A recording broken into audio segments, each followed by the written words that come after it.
welcome to another fantastic show at ESC Fan TV. Yes, the panel has been refreshed. Brand new faces with some old favourites thrown in. We are going to be talking about Benidorm Fest.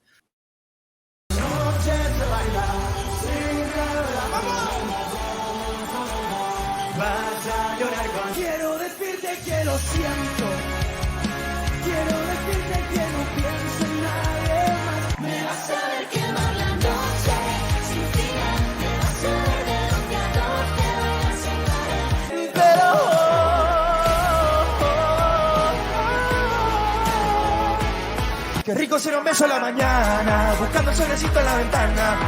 Si te veo me bailan hasta los pies. Nos miramos tan dulce, comemos despacio. Habla por la espalda, me importa un carajo. Me quisiste llevar a volar y acabé de rodillas. Lo llevo en la memoria, ya me acerco. Parece que compten les hores d'un rellotge aturat. Despego el temps en versos per voler-nos trobar, però no.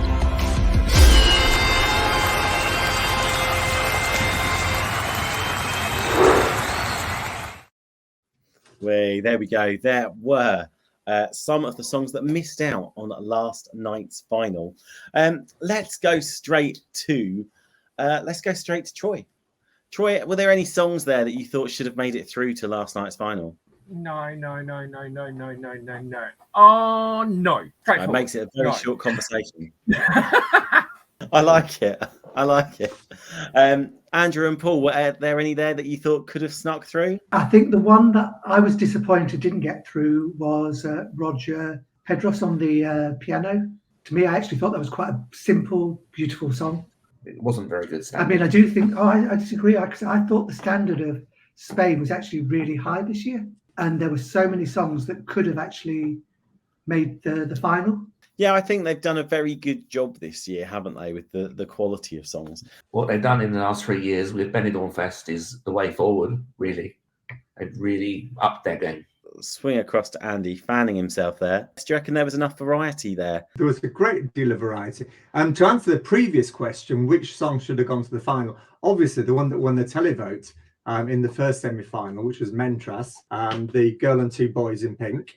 That was my favourite song, but it wasn't a great performance. So I can understand why it didn't. So the one thing about Benidorm Fest that I don't like is the way that the scores are arranged. So the jury has 50% of the votes. I think that's a bit much.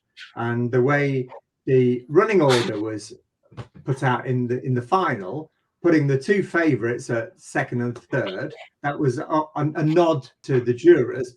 We don't want you to give these high points. That is my only criticism. But I think Benidorm Fest has got a life of its own. So winning Eurovision is not going to be the main point now. It'll be winning Benidorm Fest. Let's roll on to Alina. There were a number of songs that didn't qualify. Do you think they should perhaps have more importance on the televote? Yeah, of course, because the televotes, in my opinion, are like the most important votes, because that also means that the public will choose that song also to vote at Eurovision. So I always think that televotes should get sometimes more recognition than a jury vote. But that's like a yearly discussion when the winner of Eurovision gets chosen. One year it's like, televote. Other years like, jury vote. Phil and Michelle, what did you make of the two semi-final shows? They were good shows. They do put on a good show. They do. Yeah, they do. I think the fans, as Andy said, were a bit unhappy about the voting, especially with Mantra. And they were also unhappy in the second semi-final how low Jorge Gonzalez got voted by the juries. I can understand why. When you're being asked to pay €2 for a vote and you only count for 25% of the total scores, it's a bit much. But the public can't always be trusted to pick the right artist. Because does everyone remember when we sent Scooch? Because people are going, this would be a right laugh, watch this. And that ended really badly. Sometimes the public don't have the best interests at heart. But I think Lyrica, Astronautica, I like that. I thought it was all right. As a bit of stupid, I liked it. I thought it was all right. I thought maybe that might have qualified as a bit of interest, but it was going nowhere fast. Let's take a look at what actually made it through to the final.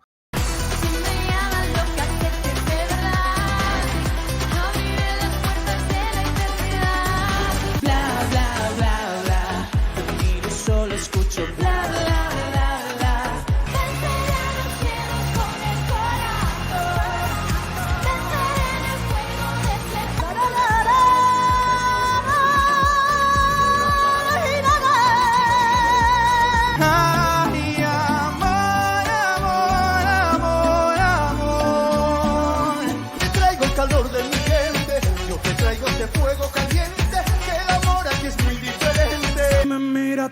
los ojos te vi ganas de hablar. Yo que cuando te veo se me olvida respirar.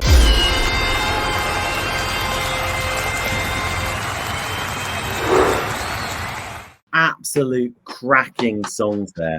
Absolutely tremendous. Really happy with the output of Benidorm Fest this year. Lena, when it came down to it, the top four, Angie, you had St. Pedro, George obviously won the televote as well, which admittedly only counted for 25%, or came second in the televote, I should say. Were these genuinely the top four, or do you reckon the other four should have had a fairer crack of the whip, so to speak? Angie, I love the song, not the staging. St. Pedro, it was just boring for me. Jorge with Caliente, yeah, that was my favorite. I really, really liked the song and staging.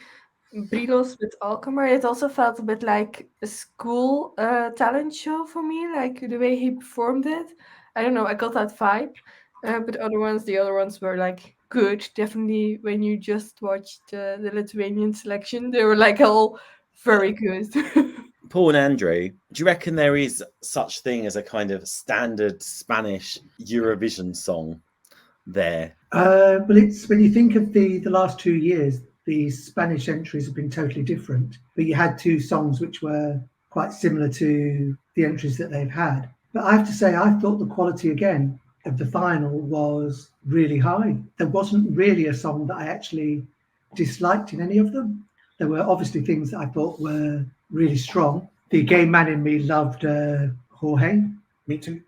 I thought Angie was quite good, although she sort of like, I read her name wrong initially. I thought she was angry. So, and she did seem very angry. The only one. I did mention last night in the chat rooms that I was in that I thought that Spain were really throwing the camp kitchen singing this year into their final. There's a load of camp songs, not a bad thing. And how Jorge is the second person I've seen this year. I think the other one was Albania, who covered himself in leaves and sort of detritus. It seems to be an ongoing thing this year to cover yourself in foliage. Roll around outside. Maybe it was a storm.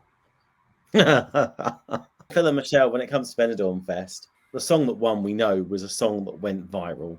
Wasn't the song that necessarily did as well in the semi-finals. It built up. The song that actually came top, I think, in its semi-final overall was St. Pedro, which tied in the jury vote. Do you reckon the jury vote should have had more of a say? Do you reckon there was scope for St. Pedro's ballad to make it at Eurovision? I'm going to say no, because I thought I liked the San Pedro song. It was a nice sort of Latin American sort of smooth vibe to it, but I don't think it would have done well at Eurovision. I think it was too sort of, I don't know, relaxed. Too lounge music. Yeah. I felt like I was on holiday drinking a cocktail in a really nice lounge, and it just sort of relaxes you a little bit, and you think, oh, this is lovely. But it's not really Eurovision fodder at all. It didn't, it wasn't the sort of ballad that really grabs you emotionally. I thought Maria Pelé. Yeah. I mean, that was as Spanish as you can get, wasn't it? That was the most Spanish thing ever. It was a bit shouty for me. Bit shouty. Spanish traditional music. Yeah, but it was a bit shouty. Oh, to be fair, it did come bottom of my own list last night. So I think it was a shame that Almacourt, he was destined for massive things, and then nothing happened. And I think it was because in his video and stuff, he had a massive amount of auto tune. So so that your voice goes all funny and wobbly, and obviously you can't go to Eurovision with a load of auto tune. So they took it off last night, and bless him, he sounded like a pub singer. He didn't. Yeah, he's not got the vocal quality with auto tune, unfortunately. He had a lot of charisma. But, it was like a great song, a real sort of getting the crowd going song, but he just sounded like a bit of a lad doing it in karaoke. Yeah. You say pub singer, I thought kind of like teenage talent contest. Yeah. Well, I was thinking, I hope I'm next after him at karaoke. Jorge Gonzalez. Oh yes. Wow, that's aimed at a certain demographic, isn't it? Phil thought that Jorge Gonzalez was delicious. Yeah, but it was certainly He said he had a targeted audience, didn't Why He did they would have not had send my it in? vote. All I can say. Right, know, if I they'd know. have sent it in, every gay in the world would have voted for him, and every female menopausal woman from 45 to 55 would have voted for him. He was a shoo-in. Oh my Alina's goodness. like, I would have voted for him as well. Take yourself off Yeah. mute. Yeah. I'm not menopausal and I would vote for him. So Yeah, Yeah. I think everyone in the whole world. I Jorge was was calling him delicious. George, but you know, It that's was- the English George was name. delicious. Yeah. It was a bloke doing Fuego, though, wasn't it? It was a bloke doing Fuego, but we don't care. Did you see him? And I like Sophia Cole, although that didn't really go anywhere. I think the song was better than her performance, unfortunately. My mind's wandered now because I'm The just one, thinking. the one Of, with the spiral staircase, remember? no, I'm just thinking of With Jorge now. Miss Cafena, which was a bunch of blokes, strangely. That was very professionally done, very radio friendly, but just didn't grab me compared to the I others, sort did of it? thought it was a bit rubbish, and then as it got towards the end, I was tapping my foot, and I thought, oh, hey, you know, yeah, there's something going on here. So it maybe did grab me, and I didn't realise it had grabbed me until it was too late, and my foot was tapping. Well, I'll tell you what, let's bring Andy in. So, Andy, I was thinking of you during Benidorm Fest because Oh, when were you? Angie Thank you. came on, when Angie came on and she delivered this rock song, I thought it just reminded me of the type of thing you might see in San Remo. You know, have we got a clash of Spanish and Italian culture starting to occur in these festivals? It was quite similar to Emma, who represented Italy in 2014 and got Italy's worst ever result since they came back. So no, I don't think it would have done very well at Eurovision. But I thought it was pretty good.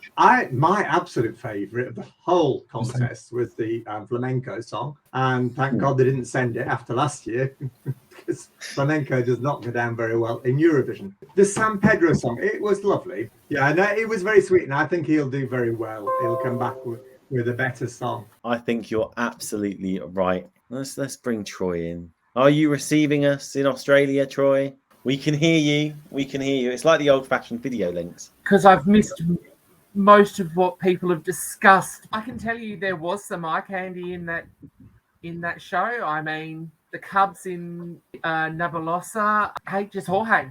San Pedro, yeah. Jorge got killed by the jury. So, if anything, I mean, finishing 5th in the jury. Let's look at what actually won in Spain. Estoy en un buen momento, reconstruida por dentro.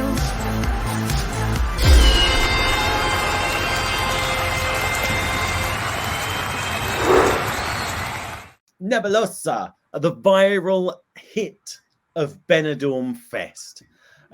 Beautifully translates as either bitch or you slut. Language which we are so not accustomed to use. Who am I kidding? Anyway, let's go straight to Elena. How's this going to do at Eurovision? I don't know.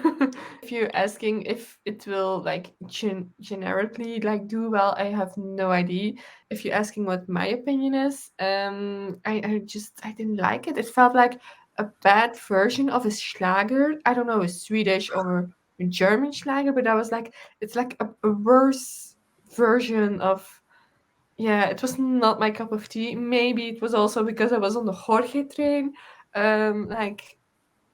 Yeah, maybe it will grow, but I don't know how it will do at Eurovision. Like, for the life of me, I don't. Oh, there was me looking for you to gaze into your crystal ball, predict. You're like, yeah. Oh, if I don't win the Euro Millions, I'm bad at predicting. So don't ask me how to predict Eurovision results. I tell you what, let's go to Paul and Andrew then. If you had to predict where this song was going to end up at Eurovision, do you reckon we're looking at top half of the table, bottom half of the table, or mid-table mediocrity? I think it will come pretty much last.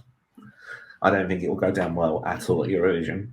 In years to come, it's going to be an absolute massive fan favourite forever. So at Euro Club, it's going to be out. You know, people will be dancing and singing to it. Might even actually learn Spanish so I can sing along with it. I do think it reminded me, I just realised, literally just in the last 5 minutes, it reminds me slightly of Katie Price when she took part for us. I'm not entirely sure that's a beautiful comparison to make. Well, probably with the title of the song, it could be construed as appropriate. This is also true. This is true. I have to say I agree with Elena to a little bit. While personally it's not my cup of tea, and I think it's a bit like a joke entry, so that gets my back up a little bit. The audience at home may love it and suddenly vote for it, so but I'd be very surprised. I think we're looking at lower half, I'm afraid, unfortunately. Maybe if they do something outrageous with the staging, some milkmaids. What, naked men on the stage aren't? Well, more outrageous. Their ass is completely out or something. Yeah. To be fair, the song you've made me think of, the pair of you, in actual fact, is Lavender. Because if you play Lavender at a Eurovision event, people go wild. They do conga trains and everything. But Lavender literally propped up the bottom of the table. You know, there could be a similar effect going on. Andy, let's pull you in here. Obviously, the English translation, making use of your multilinguistic skills, is less than polite. Do we think there is going to come a time over the next 8 weeks or so where the EBU step in and go, rewrite some lyrics? No, I don't think there's the slightest chance of that. People only care about swear words if they're in English. Because I think Sweden could send a song in Swedish with Swedish swear words and nobody else would give a fuck, to be honest. No, they're not. And slut and bitch, they're not that bad. You can get away with them. The song is about empowerment and reclaiming the word. It's a bit like gay people reclaiming the word queer. But in this case, it's a woman that's reclaiming the word. And I think Zorra doesn't translate properly into English as either bitch or vixen. Or we don't have the word vixen as a swear word. So no, I don't think it will be a problem. It's not going to win Eurovision, and if you're not going to win Eurovision, then you might as well have a big hit in your own country, and that's what this is. It's a massive hit already. She comes from. Thank you to Tristan for prepping me on this. There's an underground music scene. I'm not sure how underground it is. Version of Spanish glam rock, which this is. I mean, to me, it sounds like 80s music that the Pet Shop Boys might have done, and it's a bit like Schlager, as Aline said. So musically, there's nothing fresh or new about it, but it's telling a story. The thing that might cause a problem is the men's bottoms. Even though Chanel came with her women's bottoms, who wants to see fat old men walloping around with a thong up their arse? I don't. You do surprise me. But no, I'm of a certain age, you know. Tell you what, let's try and bring in Troy. The winner of Benidorm Fest, Nebulosa. What are your thoughts? As someone said, it was one song that did stick out. I was playing them on my Spotify. It's probably one of the only ones that stuck out. Jorge, but for another reason. San Pedro for another reason. Let's go across to the King and Queen. What is the royal opinion? Has Nebulosa got the royal approval? Our good friend Martin from the Let Me Be the One podcast and radio show has pointed out that he wouldn't be able to even mention the title of his song in the UK because of UK broadcasting regulations. Yeah, doesn't matter if it's in foreign. If you're an effing and jeffing, you can't have it. So unfortunately, he's probably not going to get a lot of airplay, daytime airplay in the UK. Now, whether that matters or not is another thing. When was the last time a Eurovision national final winner got a lot of airplay in the UK? But will that mean that the lyrics have to change? No. I don't know. No. I honestly don't know. I don't think slut is a swear for a start. So I think you're all right. And what about, do you remember that woman who did that bitch song years ago? I'm a bitch, you know. She said bitch and it was on the radio all the time. It was a top 10 hit. So why can't you have Meredith, yeah. So why can't you have a slutty bitch? There's no reason why not. Absolutely none. So I see no reason why we can't have a slut bitch bum fest. Do you know what? I thought probably the right song won. Yes, it was a viral hit in Spain. Yes, it probably did peak at just the right time. And I think it took home the victory quite convincingly in the end. Although, can I ever make sense of the Spanish voting system? Demiscopic jury televoting, what now? What does that mean? Absolutely not. Benidorm Fest complete.